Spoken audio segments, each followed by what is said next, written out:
The Emperor's New Clothes by Hans Christian Andersen. Many years ago there lived an emperor. He was so fond of new clothes that he spent all his time and all his money in order to be well dressed. He didn't care about his soldiers, nor did he go to the theater or even ride out, except to show off his beautiful new clothes. He had a different suit for every hour of the day. People would ask, "Where is the emperor?"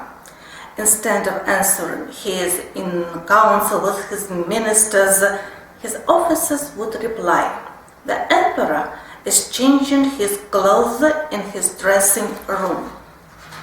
Time passed merrily in the big town, which was the emperor's capital city. Visitors arrived every day at court, and one day they came two men who called themselves weavers, but they were in fact clever robbers.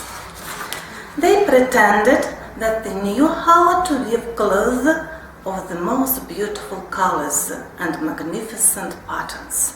Moreover, they said, the clothes woven from this magic cloth could not be seen by anyone who was unfit for the office he held, or who was very stupid.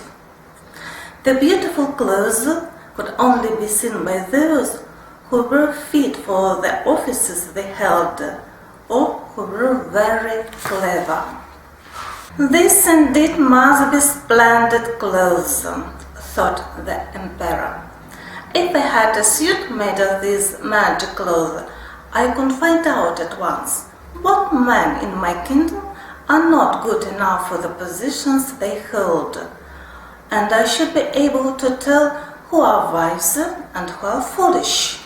This stuff must be woven for me immediately. And he ordered large sums of money to be given to both the weavers in order that they might begin their work at once. So the two men who pretended to be weavers set up two looms and went on, as though they were working very busily. Then in reality they did nothing at all. They asked for the most delicate silk and the purest gold thread. This they kept for themselves and put quietly into their knapsacks, and then went on with their pretended work at the empty looms until far into the night. After some little time had passed, the emperor said to himself, "I should like to know how the weavers are getting along with my clothes. I'm a little bit worried about going myself to look at the clothes, because they said that a fool or a man unfit for his office would be unable to see the material. I'm sure that I'm quite safe, but all the same I think it best to set someone else first." All the people throughout the city had already heard of the wonderful cloth and its magic, and all were anxious to learn how wise or how stupid their friends and neighbors might be. "I will send my faithful old minister to see how the weavers are getting on with my clothes," said the emperor at last, and after some thought. "He will be the best possible person to see how the cloth looks, for he is a man of sense, and no one can be more suitable for his office than he is." So the honest old minister went into the hall where the wicked men were working with their all might at the empty looms. "What can be in the meaning of this?" thought the old man, opening his eyes very wide. "I cannot see the least bit of thread on the looms, or the least bit of cloth woven." However, he didn't speak his thoughts out loud.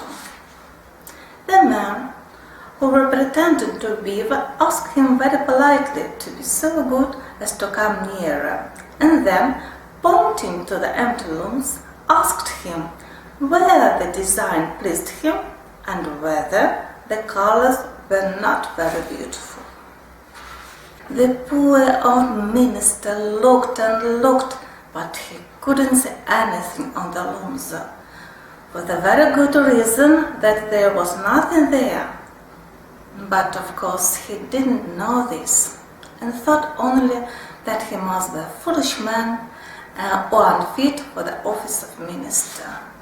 Dear me, he said to himself, I must never tell anyone that I couldn't see the clothes. Well, Sir Minister, said one of the weavers, still pretending to rock, you don't say whether or not the stuff pleases you. Oh, it's most beautiful, said the minister quickly, peering at the loom through his spectacles. This pattern and the colors, yes, I will tell the emperor without delay how very wonderful I think them.